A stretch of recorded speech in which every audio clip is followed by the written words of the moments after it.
9 सीटों पर होने वाले उपचुनाव को लेकर नामांकन आज खत्म हो गया। नामांकन खत्म होने के साथ ही प्रत्याशियों में वोट की टेंशन पड़ने लगी है। इस बीच यूपी में पोस्टर वार शुरू हो गया है। अखिलेश ने 27 के सत्ताधीश के बाद अब संजय निषाद को 27 का खेवनहार बताते हुए एक पोस्टर लखनऊ में बीजेपी ऑफिस के बाहर लगाया गया। दरअसल बीजेपी ने संजय निषाद के 2 सीटों की मांग को दरकिनार कर अपना प्रत्याशी उतार दिया था, जिसके बाद माना जा रहा था कि वो नाराज है। हालांकि आज डिप्टी सीएम ब्रजेश पाठक के साथ प्रेस कॉन्फ्रेंस कर संजय निषाद ने सब ऑल इज वेल होने के संकेत दे दिए हैं। नामांकन खत्म होने के बाद अब नेताओं में जुबानी जंग तेज हो गई है। दो टूक में करेंगे चर्चा, पहले सुनिए बयान। देश की जनता के हितों के लिए, समाज के हितों के लिए बड़े फैसले लेने पड़ते हैं और कड़े फैसले लेने पड़ते हैं। इसके लिए हमने फैसला लिया कि नहीं, हम लोग सीट नहीं जीत चाहिए। सामूहिक रूप से बता दिया कि जो 9 सीटें हैं, 9 सीट पर हमारे लिए कोई भेदभाव नहीं है। हमारे लिए सभी लोग निषाद हैं और निषाद सपोर्ट देकर देंगे। और कांग्रेस मजबूती के साथ अपने कार्यकर्ता, अपने लोगों के साथ खड़ी है। एक एक लोगों के साथ हम कंधे से कंधा मिलाकर खड़े हैं। कांग्रेस का हाथ कभी खाली नहीं हो सकता, क्योंकि हाथ में तो आप देखिए माइक पकड़े, हाथ में आपका है, आपके हाथ में माइक है, तो हाथ कभी खाली नहीं रहता। ये इंडिया गठबंधन की जीत होगी और जो सबका आशीर्वाद और सबका साथ है मेरे साथ, तो इंशाल्लाह हम लोग कामयाब होंगे। अपराध ये था कि सीसामऊ की जनता उनसे बहुत प्यार करती है। उनका अपराध ये था कि हर समय अपनी जनता के बीच में रहता है वो बंदा। उनका अपराध ये था कि हर समय अपनी जनता के दिलों में रहते हैं, बस उनका अपराध ये था। बहुत प्यार मिल रहा है, बहुत हमको प्यार मिल रहा है और सिंपैथी के वोट नहीं है। मैं कमज़ोर भी नहीं हूँ, अल्हम्दुलिल्लाह बहुत मजबूत हूँ, इसलिए मैं आज यहाँ हूँ। और ऐसे में बड़े सवाल, उपचुनाव में पोस्टर वार, कौन बनेगा खेवनहार? सीट बंटवारे में हुआ खेल या फिर सब ऑल इज वेल?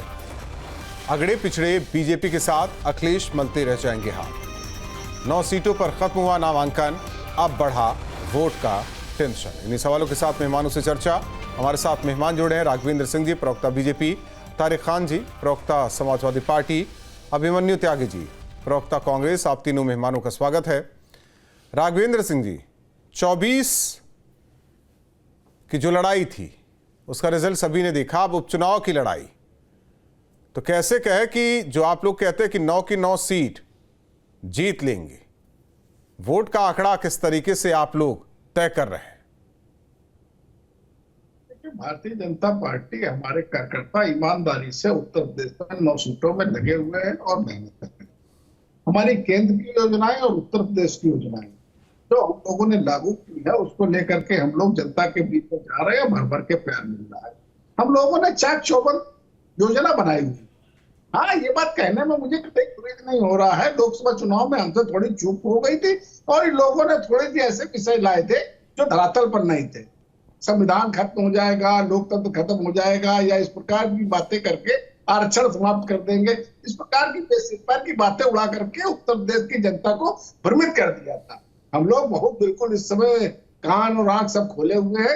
ये लोगों की धूर्ततापूर्ण जिस प्रकार से राजनीति होती है, हम लोग बिल्कुल जवाब देने के लिए तैयार है।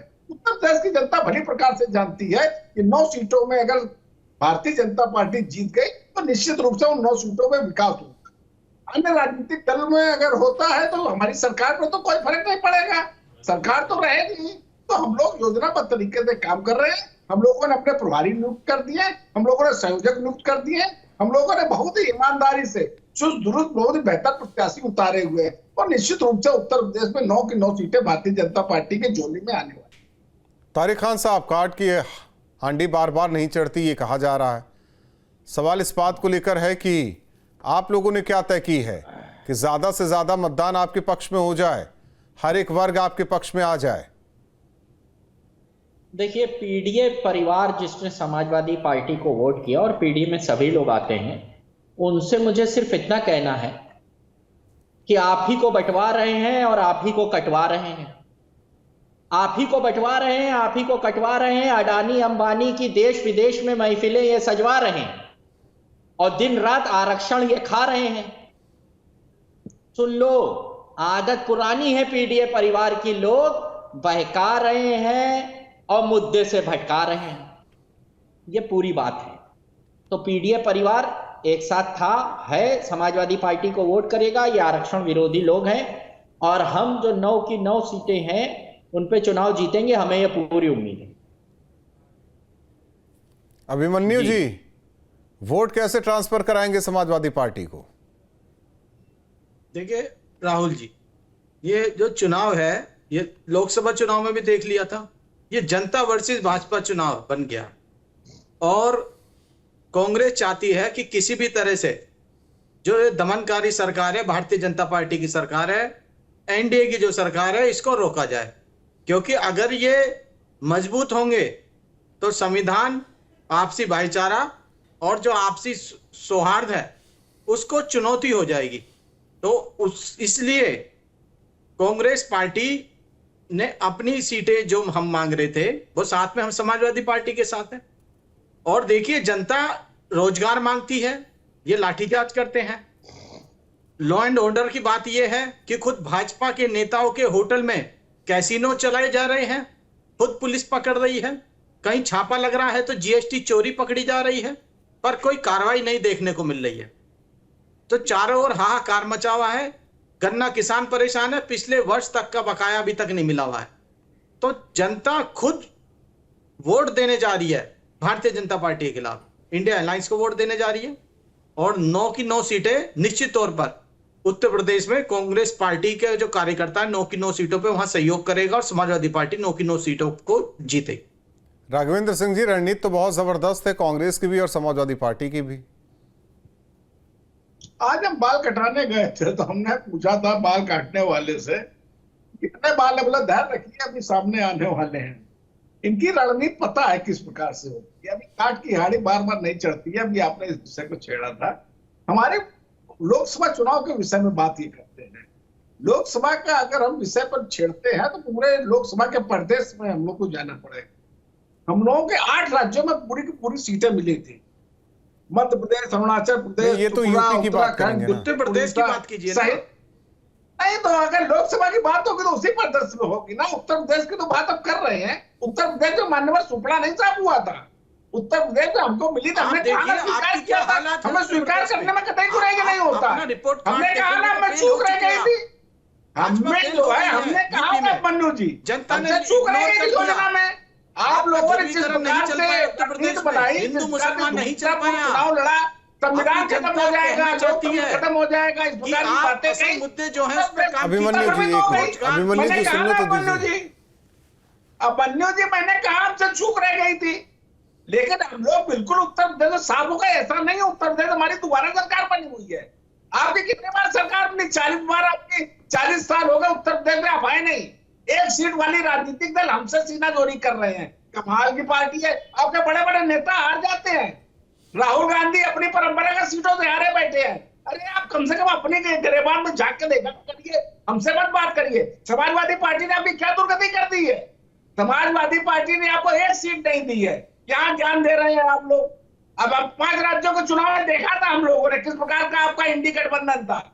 मरा हुआ सांप, इस प्रकार की भाषा का प्रयोग किया गया था। मान्यवर भारतीय जनता पार्टी ईमानदारी से काम कर रही है। हम लोग जो है ईमानदारी से चुनाव लड़ रहे हैं। और अब देखिएगा क्या स्थिति होती। मैंने कहा ना, 9 की 9 सीटें भारतीय जनता पार्टी के पाले में आ रही हैं। कमलनाथ जी ने क्या कहा था सभा के लिए? मध्य प्रदेश में चुनाव होने को था, कमलनाथ जी ने क्या कहा था? फाइन आउट में क्या हो रहा है? भाई इंडी गठबंधन के विषय में हमसे मत कहिए। इंडी गठबंधन ना आपका पहले था, ना आज की तारीख में, ना आगे रहेगा। फाइन आउट में क्या हो रहा है?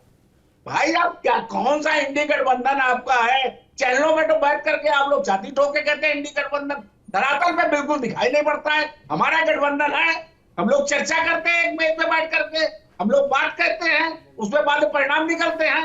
आपकी क्या हो रहा है इंडी गठबंधन में? तारिक खान साहब, बैठके आपकी हुई थी लोकसभा चुनाव में। तारिक खान साहब, जो बैठकों में क्या परिणाम हुआ था? राघवेंद्र जी 1 मिनट। तारिक खान साहब, एक तरफ तो कांग्रेस को सीट नहीं है, होगा आप लोगों का आपसी समझौता होगा। दूसरी ओर महाराष्ट्र में चुनाव है, वहां से एक बयान भी निकला कि 5 नहीं मिलेगा तो हम लोग अपने पार्टी सिंबल पर 25 पर लड़ेंगे। तो ये दिखाता है ना कि आप लोग कहते कुछ और है, आपके नेता करते कुछ और है, बयान कुछ और आ रहा है, सहमति नहीं है। तो फिर वो वोटर्स के बीच एक मैसेज जाएगा कि आप लोग एक नहीं हैं। देखिए सीधी सी बात है कि हम लोग स्टेटों में और यूपी में दोनों जगह साथ ही में लड़ेंगे, लेकिन आपसी मौन मिटाव तो रहता है। अब इसकी कोई चर्चा नहीं करेगा कि संजय निषाद वहां पड़े थे, हाथ पांव जोड़ रहे थे कि एक आध सीट दे दो। नहीं, आज तो क्लियर हो गया ना, प्रेस कॉन्फ्रेंस करके क्लियर कर दिया इन्होंने। अरे आप बहुत जल्दी में हैं प्रेस कॉन्फ्रेंस की बात पे। नहीं, जो उससे पहले मैं एंकर महोदय मैं आपसे बात कर रहा हूं, उससे पहले संजय निषाद साहब कई दिन वहां पड़े थे, कह रहे थे जेपी नड्डा साहब 3-4 दिन मिले नहीं, तो उसके बाद उनको सीट नहीं मिली, फिर यहां आ गए प्रेस कॉन्फ्रेंस की। तो ऐसे तो हम भी साथ में, कोई सवाल नहीं उठना चाहिए। नहीं, तो मैं वही आपने निषाद अपना पार्टी की तुलना किससे कर रहे हैं? कांग्रेस से कर रहे हैं, आप अपनी पार्टी से कर रहे हैं ना? इसका मतलब यह है निषाद पार्टी छोटी पार्टी है, आप ये कहना चाहते हैं? मैं कहां कुछ कह रहा हूं। आप क्यों कंपैरिजन में कह रहे हैं? मैं तो सारे अलायंस पार्टनर तो अच्छे मैं तो बराबर कर ही होते रहा हैं। हूं ना। आप कर रहे हैं ना, इसका मतलब है निषाद पार्टी छोटी पार्टी। तो महाराष्ट्र में आप लोग छोटी पार्टी हैं, फिर हम मान लेते हैं इस बात को। अगर आप कहते हैं हम छोटी पार्टी मानने में हमें कोई क्रोध नहीं है, लेकिन हम किसी को छोटी पार्टी नहीं कहेंगे। निषाद पार्टी को भी नहीं कहेंगे, कांग्रेस को भी नहीं कहेंगे, बीजेपी को भी नहीं कहेंगे, ओम प्रकाश राजभर को भी नहीं कहेंगे, जिनको 10 की 10 सीटें दे दी बाई इलेक्शन में। अपना दल 10 की 10 लड़ रही है, बीजेपी का लड़ रही है 0 सीट लड़ रही है। हम किसी को छोटी पार्टी नहीं कहेंगे। आप कह सकते हैं, हम नहीं कहेंगे। सभी पार्टियों का अपना एक वोट बैंक है, जनाधार है, सम्मान है, कोई छोटा बड़ा नहीं। जब कोalition में आते हैं तो सम्मान बराबर पे आकर उसका निर्धारण किया जाता है। ये भी करते हैं। यही तो सब सवाल पूछ रहे हैं कि वो सम्मान कांग्रेस का क्यों नहीं हुआ यूपी में उपचुनाव में। अब अगर किसी स्टेट में ये तय करते हैं कि हम वहां चुनाव नहीं लड़ेंगे, कश्मीर में नहीं लड़े थे, विश्व की सबसे बड़ी पार्टी जिनके कुछ करता चांद मार्स जुपिटर सब जगह टहल रहे हैं, विश्व की सबसे नहीं लड़े है रणनीति। हो सकता है उसका नतीजा आपको रिजल्ट में दिखाई दे। अब उसकी इतनी बड़ी चर्चा हो रही है कि कांग्रेस नहीं लड़ी, कई स्टेटों में ये नहीं लड़ते। राजभर ने कहा हम बंबई लड़ने जा रहे हैं, इन्होंने समझाया कि मत लड़ो, यहां एक भी सीट नहीं दी। ये सब में चलता रहता है। लेकिन अब कांग्रेस को ऐसे दिखाया जा रहा है कि हम लोगों ने कांग्रेस के ऊपर पता नहीं क्या कर दिया। कांग्रेस को अगर बुरा लगता तो खुद उनके प्रदेश अध्यक्ष आके कहते ना गलत हुआ। उन्होंने कहा पूरा संगठन हमारा लड़ाने जा रहा है। ऐसे कई स्टेट में हो सकता है ये ना लड़े। 7 स्टेट में इनको 0 सीटें हैं, विश्व की सबसे बड़ी जो पार्टी है। 4 यूनियन टेरिटरीज में इनकी 0 सीटें हैं। तो ऐसे कई राज्यों में अलग अलग, हमारी कई राज्यों में बिल्कुल कोई प्रेजेंस ही नहीं है, जमानत नहीं बचा पाते। मानना पड़ेगा, लेकिन ये नहीं मानते क्योंकि नहीं, तो ये मानते हैं ना कि एक मैसेज जा रहा है ना वोटर्स के बीच में। उत्तर प्रदेश में कुछ और, महाराष्ट्र में कुछ और चल रहा है। दोनों जगह चुनाव, एक जगह उपचुनाव, एक जगह विधानसभा चुनाव। अलायंस कैसे मैसेज जाएगा जब चुनाव शुरू होगा? अभी तक तो इन्होंने 2 दिन पहले रिजल्ट नहीं, आप लोग एक तरफ कह रहे हैं कि हम संविधान खत्म किया जा रहा है, आरक्षण खत्म किया जा रहा है, जातियों में बांटा जा रहा है, हिंदू मुसलमान किया जा रहा है, ये तमाम चीजें हैं। अगर आप लोगों का सिद्धांत एक ही है तो हर जगह एक ही रहेंगे आप लोग। बिल्कुल एक ही रहेंगे। सब कहेंगे देखिए सियासत किस तरीके से सीटों की राजनीति कर रहे हैं ये सब आपस में। नहीं, देखिए सीटों का तो मामला रहता ही है। तो यूपी में भी सीटों का मामला था, सब लोग मांग रहे थे। आरएलडी जो मांग रही थी अपना ही प्रत्याशी खड़ा कर दिया। पहले आरएलडी रोते थे कि हम अपना प्रत्याशी उनके यहां खड़ा कर देते हैं, अब वही हुआ वहां भी। लेकिन मैं ये कह रहा हूं कि अभी कहीं महाराष्ट्र में कुछ गड़बड़ नहीं हुआ है। हमारे यहां सब साथ हैं, इनके यहां भी है। हमसे सवाल 10 पूछे जाते हैं, अरे इनसे भी पूछिए कि क्यों संजय निषाद की बात हो रही थी, अब प्रेस कॉन्फ्रेंस हो गई तो बहुत जल्दबाजी में कहा जा रहा है कि मैं तो लगातार सवाल पूछ रहा था। संजय निषाद तो सर क्या कांग्रेस ने प्रेस कॉन्फ्रेंस, क्या अजय राय साहब ने कहा, अजय राय साहब ने कि हम नाराज हैं, सीटें मांगी जा रही थी, म्यूचुअल अंडरस्टैंडिंग हुई, उन्होंने कहा हम नहीं लड़ेंगे, सब लोग मिलकर आप ही को लड़ाएंगे। बहुत अच्छी बात है।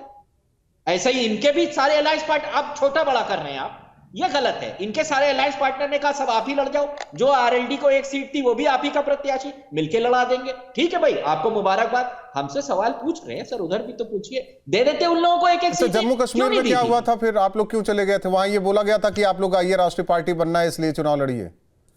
देखिए ऐसा है, सभी पार्टियों का अपना विस्तार करने का एक मकसद होता है, उसमें आप विस्तार उसी मकसद के तहत। लेकिन जो हरियाणा में, वो 5 सेकंड और आपका जवाब देता हूं। हरियाणा में रियलाइज किया हमने कि कुछ गलत हुआ है, अलायंस ने, सारे अलायंस ने, इसलिए यह कोशिश की जा रही है कि उसको महाराष्ट्र में रिपीट ना किया जाए। अगर गलती होती है उससे सीखना चाहिए। जैसे ये यूपी में हारे नहीं है, जनता बेवकूफ थी, ये बता रहे हैं, उनको हमने बहला फुसला लिया। जनता कभी बेवकूफ नहीं थी। वो जब 14 में आपको वोट देती है तब भी प्रबुद्ध थी, 22 में योगी को मुख्यमंत्री बनाए तब भी प्रबुद्ध थी, और 24 में आपको वोट दिया तब भी प्रबुद्ध थी। हमको वोट दिया तब भी प्रबुद्ध है। ये बता देते हैं हमने बहका दिया, भटका दिया, ऐसा कुछ नहीं है। अनादर मत करिए जनता का। 0 सीट जिताएगी 9 में से, देख लीजिएगा। अभिमन्यु जी, लेकिन सवाल वही है, बूथ मजबूत नहीं, वोट आपके पास है नहीं, तो फिर करेंगे क्या आप लोग? किस तरीके से जिताएंगे समाजवादी पार्टी को? देखिए राहुल जी, एक बात बिल्कुल साफ है, चुनाव जो है खास तौर पर उत्तर प्रदेश में वो मुद्दे आधारित चुनाव है। लोकसभा चुनाव में भी ये देखा कि किस तरह से भारतीय जनता पार्टी ने ध्रुवीकरण की पूरी कोशिश की, पर जनता ने इनको, जो इनके मुद्दे थे, जो इनके हथियार थे, जिस तरह से ये ध्रुवीकरण करने की कोशिश करते थे, उस सबको नकार दिया और असल मुद्दों पर जनता आ गई। और उसका नतीजा क्या हुआ? उसका नतीजा ये हो गया कि जिन सीटों पे भारतीय जनता पार्टी यह समझती थी कि वो हारेंगे नहीं कभी भी, वहां ये हार गए। अब उपचुनाव में इंडिया अलायंस की बेहतरी के लिए और भारतीय जनता पार्टी को रोकने के लिए कांग्रेस पार्टी ने सारी जो 9 की 9 सीटें हैं, समाजवादी पार्टी के जो प्रत्याशी उनको समर्थन दिया है, क्योंकि हम इंडिया अलायंस में साथ हैं। और संविधान को बचाने के लिए मैं फिर से कहना चाहता हूं, भाईचारा के लिए और आपसी सौहार्द तो ये कायम संविधान रहे और प्रदेश भाईचारा हरियाणा में ये क्यों नहीं लोग बचा मजबूत पाए आप लोग? रहेंगे। दोबारा प्रश्न कीजिए राहुल ये जी। संविधान और भाईचारा हरियाणा में क्यों नहीं बचा पाए आप लोग? देखिए हरियाणा में क्या है, चुनाव में हार जीत एक अलग विषय है। हम हार गए लेकिन बहुत निकट से हारे, और चुनाव में हम मुद्दे आधारित चुनाव लड़ रहे थे। हम कहीं पर भी हिंदू, मुसलमान, खालिस्तान, मंदिर, मस्जिद, इन मुद्दों पर कभी हम चुनाव नहीं लड़ते। हम जो देश के जो असल मुद्दे हैं, चिकित्सा के, शिक्षा के, किसानी के, रोजगार के, महंगाई के, संविधान बचाना और हम आरक्षण, इन मुद्दों पर चुनाव लड़ते हैं। और देखिए किस तरह से संविधान को तो खतरा ही है। आज भारतीय जनता पार्टी में मेरठ की घटना है, एक भारतीय जनता पार्टी से जुड़े हुए पदाधिकारी, छापा लगा, कैसीनो, देखिए कितनी शर्म की बात है। आज की नहीं आज पुरानी भी है छापा खबर। लगा ठीक। है, राघवेंद्र सिंह जी, आज भी छापा लगा है जीएसटी टीम का। तो इसका मतलब ये है ना, पूरे एजेंसियां प्रदेश भर में टैक्स चोरी का जो मामला इसका है, मतलब कहीं है ना कहीं कि सत्ता से जुड़े जो लोग एजेंसियां हैं, काम वो कर ये रही हैं, हैं। पुलिस प्रशासन और काम कर किसका रहा है। पैसा है वो हमारा, नहीं तो आप ही लोग तो सब कहते लोगों हैं का कि पैसा पुलिस है। प्रशासन काम नहीं कर रहा है, पुलिसकर्मी काम नहीं कर रहे हैं, जीएसटी वाले काम नहीं कर रहे हैं, सीबीआई, ईडी देखिए सब राहुल काम जी, नहीं कर देखिए, रहे हैं। आज काम कर रहे हैं तो आप देखिए, सब ठीक है। अब एक राघवेंद्र सिक्के सिंह के जी, दो राघवेंद्र पहलू सिंह जी, हैं। जब हद पार हो जाती है तो राघवेंद्र पकड़ने सिंह जी, पड़ते हैं। राघवेंद्र सिंह जी, अभिमन्यु जी, एक मिनट। राघवेंद्र सिंह जी, देखिए ये तो सत्य है बिहार और उत्तर प्रदेश के लिए कि मामला वहीं जातिगत आंकड़े पर आकर अटकता है। न विकास न पीडीए, जाति देखी जाती है। किस तरीके से गोलबंदी होती सब जानते हैं। कोई कितना भी चिल्ला ले, लेकिन लास्ट में वही होता है कि जातिगत गोटी किस तरीके से फिट की जाए।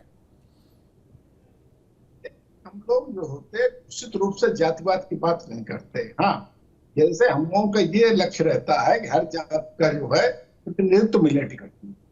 ऐसे एमवाई समीकरण के आधार पर समाजवादी पार्टी के मित्र राजनीति करते रहे लंबे समय तक। मुस्लिम के नाम पर ये क्या करते रहे, यादव के नाम पर क्या करते रहे। 33 लोग एक ही परिवार के थे।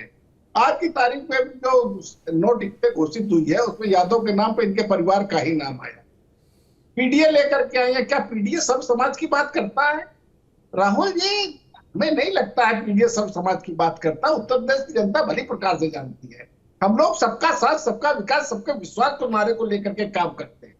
हम लोग मुसलमानों के बीच में भी काम करते हैं। राहुल जी, ये बताइए, हमारी चाहे प्रदेश की योजनाएं हैं चाहे केंद्र की योजनाएं, उसमें क्या मुसलमानों की साझेदारी नहीं? उनको योजनाओं से नहीं मतलब हम लोग नहीं, इनको तो राजनीति से मतलब है। राहुल जी, भली प्रकार से जानता हूँ उत्तर प्रदेश की जनता आज की तारीख में हमसे ज्यादा अपडेट रहती है। अब देखिएगा 9 सीटों पे क्या होने वाला है। अब ये बात कर रहे थे लोकतंत्र की, जिस पर पार्टी ने संविधान में काला अध्याय जुड़ा हुआ है, इमरजेंसी लगाई थी 77 में, आज ये लोकतंत्र की बात कर रहे हैं। 127 बार देश में राष्ट्रपति शासन लगाया था। अयोध्या कांड हुआ था, अयोध्या में बाबरी मस्जिद गिराई गई थी, 3 राज्यों की सरकारें गिरा दी थी इन्होंने। चलिए, उत्तर प्रदेश में तो घटनाक्रम हुआ था, मध्य प्रदेश और राजस्थान की सरकार क्यों गिरा दी थी? इन लोगों को बहाना चाहिए। इन लोगों ने जिस तरीके से उत्तर प्रदेश में लोकतंत्र का मजाक बनाया है, आज ये लोकतंत्र की दुहाई दे रहे हैं, संविधान की दुहाई दे रहे हैं, आरक्षण की दुहाई दे रहे हैं। शर्म आनी चाहिए इन लोगों ने इतना बड़ा मजाक बनाया। संविधान में कितने संशोधन किए? एक साथ 37 संशोधन किए थे आपने। क्या बात करते हैं आप लोग? आप लोगों की समाजवादी पार्टी क्या कांग्रेस के विरोध में नहीं खड़ी हुई थी क्या? क्या भारतीय जनता पार्टी के विरोध में खड़ी हुई थी क्या? राम मनोहर लोहिया क्या कांग्रेस के साथ में खड़े हुए थे क्या? आज ये राम मनोहर लोहिया की दुहाई देते हैं। भारतीय जनता पार्टी, हम लोग सबका साथ, सबका विकास, सबका विश्वास को नारे को नहीं, लेकर बीजेपी से लड़ने के लिए वो तो कह रहे हैं कि हमें साथ आना पड़ेगा तो हम आएंगे। नहीं, बीजेपी के भाई, बीजेपी जो है, हम लोग हमारे यहाँ तो ऐसी प्रमाण पत्र की आवश्यकता हमें नहीं है राहुल जी। हमें इनके प्रमाण पत्र की आवश्यकता नहीं। हम विकास की क्या काम कर रहे हैं, हम सुशासन के क्या काम कर रहे हैं, हम लोग राज्यों में सरकारें चला रहे हैं। 7 बार से हमारी सरकारें चल रही हैं। तारिक खान साहब, आपका कहना है कि हम पीडीए वाले आधार पर चुनाव में हैं। उनका कहना है कि हम तो विकास की योजनाएं जो केंद्र की हो, राज्य की है, उसे लेकर लोगों के बीच में है। देखिए, जातिगत जनगणना पे इनका क्या स्टैंड है? 0। फिर ये कहा जाएगा कि आरक्षण खत्म होगा, फिर ओबीसी, प्रधानमंत्री खुद ओबीसी हैं, तमाम बातें होगी। लोगों से कहा जाएगा कि हिंदू हो, बटोगे तो कटोगे, तो फिर दलित कौन है? फिर मंडल कमीशन की सिफारिशें क्या हैं? इस पे तो सवाल करना पड़ेगा ना। और उनके अधिकारों का अगर हनन हो रहा है या आरक्षण में कहीं कमतरी की जा रही है 10 जगह, तो उसकी आवाज उठाई जाएगी। और अगर आप उस सामाजिक न्याय की बात को समझते हैं तो जातिगत जनगणना करा दीजिए और लोगों को उनके साथ न्याय कर दीजिए। यही तो डिमांड है। इस डिमांड को पूरा कर दीजिए तो तब तो कोई डिफरेंस नहीं हुआ। अभी इमरजेंसी की बात हुई, सभी लोग साथ में आए कांग्रेस के विरोध में, ये सच है। तो उसमें तो हमारी पार्टी भी थी, आपकी भी पार्टी थी, क्योंकि गलत को सही किसी एक वक्त में नहीं कहा जा सकता। लेकिन अब अगर सामाजिक न्याय की बात हो रही है तो उसके तो विपरीत दिशा में बीजेपी खड़ी है ना। करिए ना सामाजिक न्याय की बात। अमित शाह साहब कभी कहते हैं कि कराया जाएगा, कभी मौर्य जी यूपी में कहते हैं हमें प्रॉब्लम नहीं है, पार्लियामेंट में आप जवाब देते हैं कि हम नहीं कराएंगे। देश में हिंदू मुसलमान के झगड़े को बढ़ावा दिया जाता है ताकि जातिगत जनगणना की बात दब जाए। तो आप दबाइए ना। नहीं तो फिर एक चीज है तारिक खान साहब, आप हिंदू में जातिगत जनगणना की बात करते तो मुस्लिमों की भी बात कीजिए ना, सबकी बात कीजिए। करिए ना। जब जातिगत जनगणना होगी तो उसमें मुसलमानों की भी जातियों की गिनती की जाए। कौन मना कर रहा है? कौन मना कर रहा है? किसी ने मना किया? बाबा साहब ने जब प्राविधान किया दलितों के आरक्षण के लिए तो इस बात को माना कि हजारों सालों तक उनके साथ न्याय नहीं हुआ, उनको पढ़ने की इजाजत नहीं दी गई। इसलिए जो आरक्षण किया गया वो जातियों के आधार पर किया गया, आर्थिक स्थिति पे नहीं किया गया। संविधान सभा में इस पे विस्तृत चर्चा हुई और सभी तबके के लोग थे, इनके रिप्रेजेंटेटिव भी थे संविधान सभा। सही बात है राघवेंद्र सिंह, यहाँ से पहले इनकी सरकार नहीं आई तो ये मुद्दा नहीं उठा। अब आप लोगों की सरकार है, आप लोग कर दीजिए। यहाँ कांग्रेस वाले, समाजवादी पार्टी वाले बैठे हुए हैं, टाइम पे बाहर से सपोर्ट देकर सरकार बचाते रहे। अब आप लोग पूर्ण बहुमत की सरकार 2 बार मिली, तीसरी बार है आप एनडीए वाला, तो आप लोग कर दीजिए। नहीं राहुल जी, मना कौन कर रहा है? हम तो कह रहे हैं ना, समय आने दीजिए। अभी देखिए, उचित समय में निश्चित रूप से वो सब किया जाएगा। क्या केंद्र में सरकार थी, लोगों ने इसमें आगे कदम बढ़ाए थे क्या? ये भी साझेदार की भूमिका में थे। समाजवादी पार्टी में जब कांग्रेस की सरकार थी, अपने समय में तो ये कुछ करते नहीं है। हमने मना नहीं किया हुआ राहुल जी, निश्चित रूप से हम लोग इस विषय में आगे कदम बढ़ाएंगे, उचित समय आने दीजिए। अभिमन्यु जी, झंडा साथ में दिखेगा हर उसमें, जब वोटर्स के बीच जाएंगे तो समाजवादी पार्टी का झंडा लेकर रखेंगे या कांग्रेस का भी रहेगा साथ में? लेकिन लोगों को पता रहता, चलता रहे ना साथ में। राहुल जी, जो अभी लोकसभा का चुनाव हुआ है वहां जहां कांग्रेस पार्टी के कैंडिडेट लड़ रहे थे वहां साथ में समाजवादी पार्टी का भी झंडा था। और ऐसे ही जहां समाजवादी पार्टी के कैंडिडेट थे उनके कार्यालयों पर और गाड़ियों पर और कार्यकर्ताओं के हाथों में भी कांग्रेस के झंडे थे। तो ये तो बहुत कॉमन बात है। लेकिन असल बात ये है, जो रिजल्ट आने वाला है 9 सीटों का, वो ये बताने जा रहा है कि भारतीय जनता पार्टी की जो झूठ है, जो प्रपंच है, जो छल कपट के सहारे जो अब तक की राजनीति थी, उससे जनता बोर हो गई है। जनता अब असल मुद्दों पर, रोजगार पर, जनता महंगाई पर सचमुच में बात करना चाहती है और भारतीय जनता पार्टी अब और ज्यादा जनता को गुमराह नहीं कर पाएगी। सही बात। नहीं तो इनको विपक्ष में होना चाहिए था, सत्ता पक्ष पे बैठे हुए हैं बीजेपी वाले।